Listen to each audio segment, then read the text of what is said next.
Kate, in all honesty, a humanitarian crisis is what you deal with when you have a hurricane, what you deal with when you have an earthquake. You have an insult and a humanitarian response. This is my career. This is what I do for a living. Every single person who does this for a living will tell you the same thing. This is different. This is not a humanitarian crisis. Kate, and I'm going to say it very clearly for your viewers to hear, this is genocide.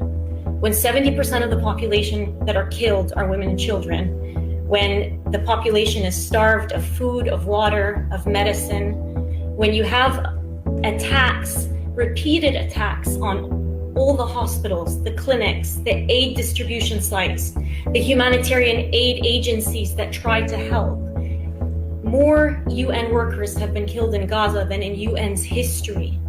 When you have over 900 families that have been exterminated, that have been taken off of the civil registry, killed, when you have over 17,000 children that have lost one or both parents, when you have bakeries, aid distribution sites, churches, mosques, schools, and in the last 3 days, in the last 24 hours, in fact, a hospital today that was bombed, as you just reported, the hospital where I personally was working, and I can tell you, they are working every second of every day to try and sustain life when Israel's strategy and evidence on the ground suggests that they're doing the exact opposite.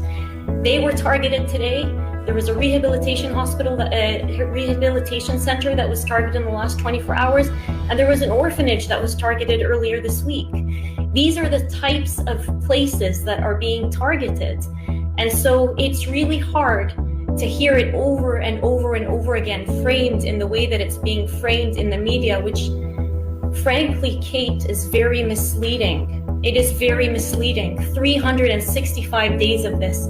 Death tolls that are so far outdated. We have no idea how many people are killed, but I am genuinely afraid about what we're going to find out when the dust settles. History books will be written on this, and countries will have to reckon, media agencies will have to reckon with their major role in the genocide of an entire population and in the destruction of humanitarian law